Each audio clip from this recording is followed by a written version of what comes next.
So just as I was making my last video on my experience with the Muse, they released another version of it, and I went ahead and bought it because I do think, for the price, there really isn't anything better than what you've got with the Muse when it comes to tracking EEG, at least at consumer level.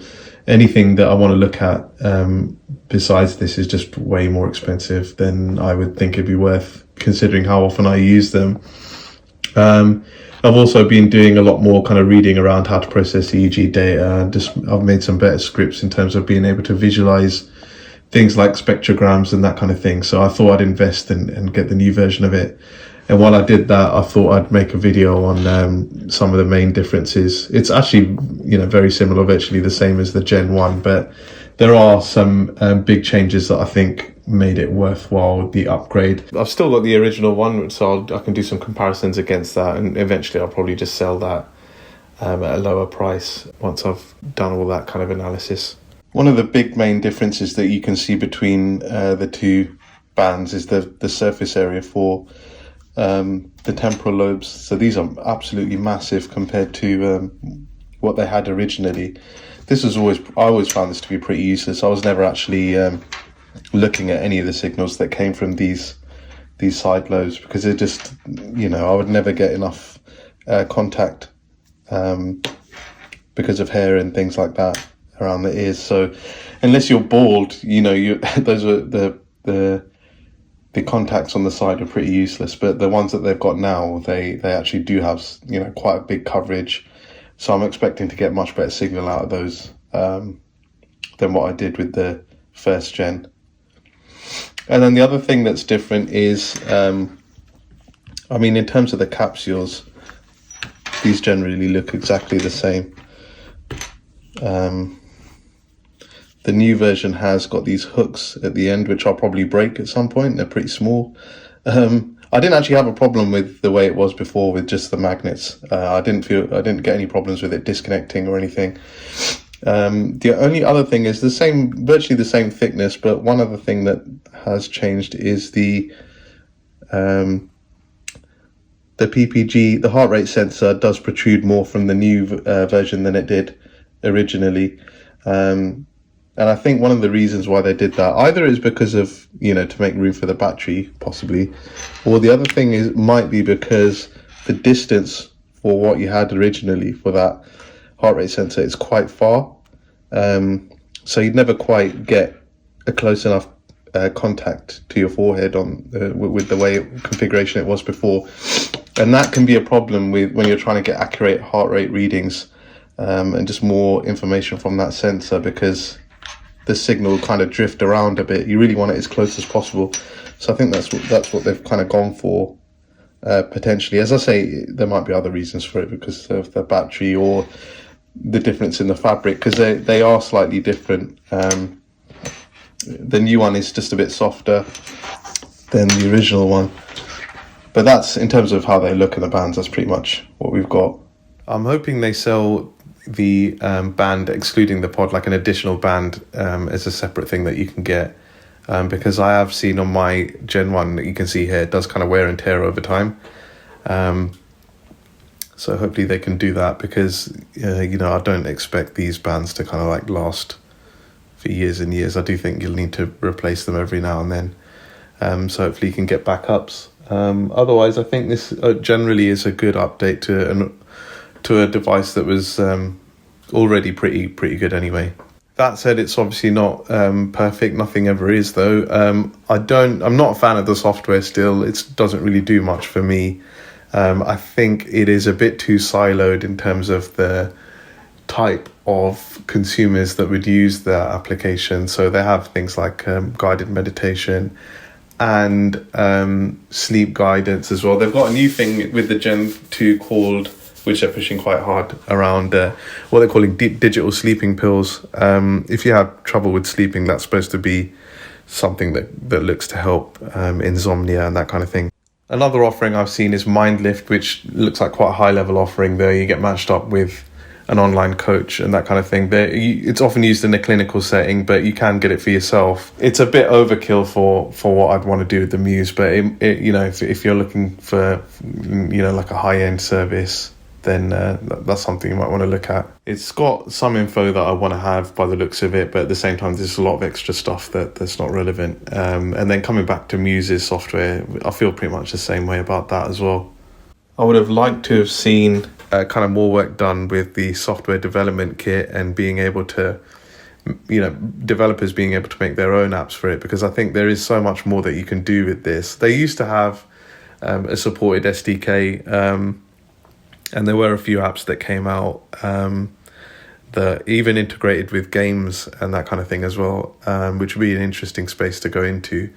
But they've kind of stopped that, which is a bit disappointing. I think that's one area where I guess, the logic behind it is that there's really no need for them from a commercial point of view to do that, because, as I keep saying, there isn't any competition in there. So they don't need to do anything extra beyond, the hardware that they've got, which is decent. And as I say, although I don't like the app, there is a Mind Monitor as well, which gets you all of the data, most of the data at least, that you want to get from the band.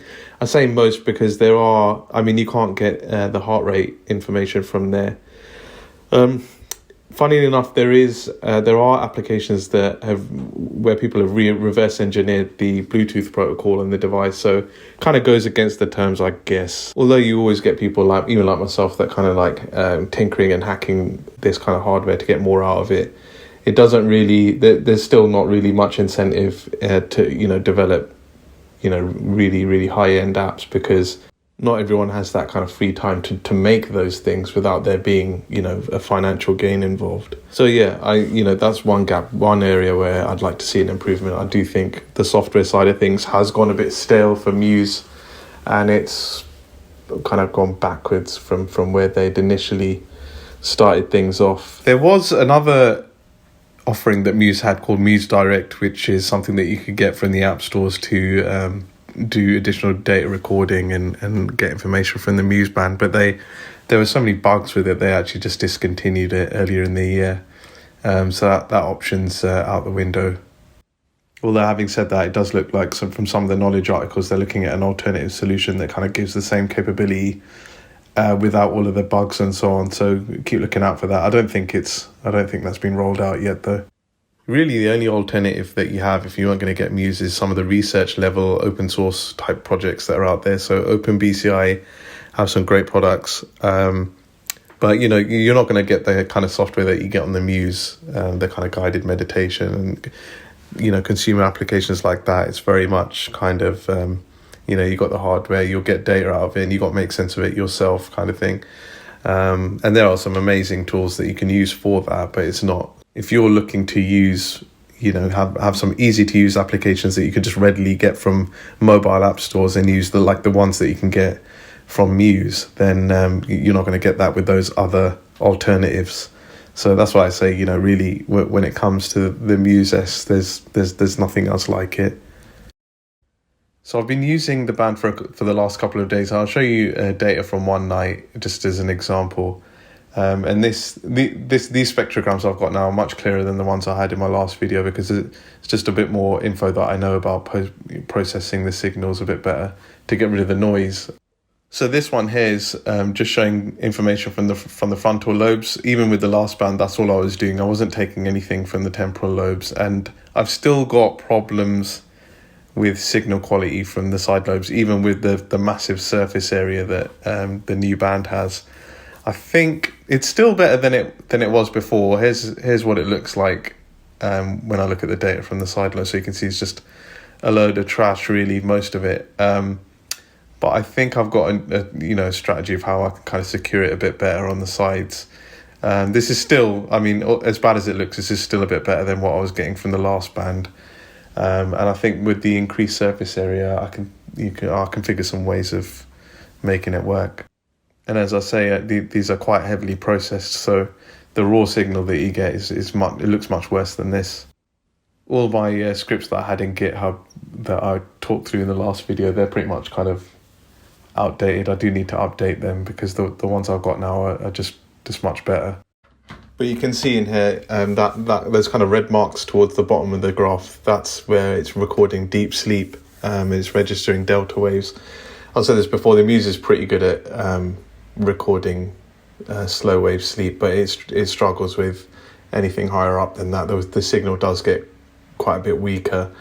I think there are ways of enhancing it a bit, but it's, we've got to be realistic about what we're getting here. It is in the field that it's in, it's quite a low cost device, so it's only going to have a certain amount of capability. But it's still good to know. I mean, where it's recording deep sleep here, it genuinely will be deep sleep. Whereas if you're using something like an Aura ring or a Whoop strap, those kind of wrist-based wearables that are just tracking things like your heart rate variability and how your body temperature is being modulated, it'll make calculations and try and estimate where you're in deep sleep, but it'll never be as accurate in terms of certainly in terms of timing as EEG will be. So it's good that you can get that detail.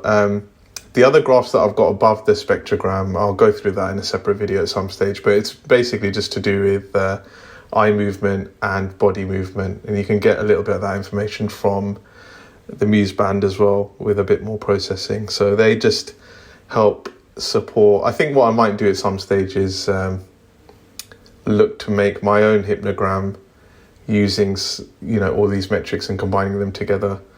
I've got to find a way of getting heart rate information in here. It kind of jars me a bit that I can't get heart rate data from the Muse band through Mind Monitor. I'm hoping that comes in the next kind of like 6 to 12 months, but it's not really a massive deal. I can get it from I've got a Garmin watch or any smartwatch. I should be able to get heart rate info quite easily, but it's just a bit of a faff trying to get it from two different devices when the Muse clearly has all of that in one place. Some people are probably looking at this and thinking, why are you going so ham in trying to get the raw data out of the Muse and doing all this kind of in-depth analysis when they have a perfectly good dashboard in their app? And at face value, they do. It looks good. They've got sleep stages and deep sleep intensity, for example. But you can see just even this in this example, and then this is a common thing for me. It looks like I'm awake most of the night, yet at the same time, there's some deep sleep happening in there towards the end. So it doesn't quite add up. So, and this is a common problem that I have with their dashboard. And although they have everything at a high level, you can't click into these and go in depth and see more details on it. And, I think there's just so much information that additional stuff that you could put in here. I mean, I don't even know really where to start. I mean, for example, they've got heart rate information, but there's so much more that they can get from that sensor than just that metric. And then they could provide more stats around the quality of the data throughout the night and where there are issues. So yeah, too basic for me. I haven't changed my opinion too much from my last video where I said it's more of a secondary device to have over and above, traditional wrist-based tracker, things like a Fitbit, Aura ring, Whoop strap, that kind of thing, just because you can do more with those devices. So I think if you're looking for something that can cover all bases broadly, not just sleep and meditation, but general fitness, then those other trackers are going to be better. But I think if you want to get more in-depth analysis on your sleep, then right now there isn't really anything better than the Muse in terms of tracking brainwaves. There are other devices that are similar that don't necessarily just look at EEG, but they can look at blood flow in your brain and that kind of thing. So there's some interesting things happening in this space, but it's still all super early days for most of those companies. Muse has been in the game for quite a while, so this is really in a world of its own. Even with all the hang-ups that I've got with its software and some of the signal problems that I still have, even with the Gen 2. So in terms of where they go from here, it'll be interesting to see what happens even within the next 6 months, probably, because it looks like they're coming up with a replacement for Muse Direct, which is currently in beta testing. So I have no idea what that will look like, but that will be interesting to see. And then also Mind Monitor, which has been in the same state for quite some time. I know they were looking at putting heart rate info into there and they got held up by coronavirus. So hopefully they can get through with that. And then also, as I say, there are other products that are looking to come into the market, in the next 12 months. So it'll be interesting to see if any of them break through, like the Dream 2 band did and that kind of thing. So, definitely a space worth keeping an eye on. A lot happening around brain-computer interfaces into gaming. So I think Valve were looking at that, and they use OpenBCI to test out some things they're looking at.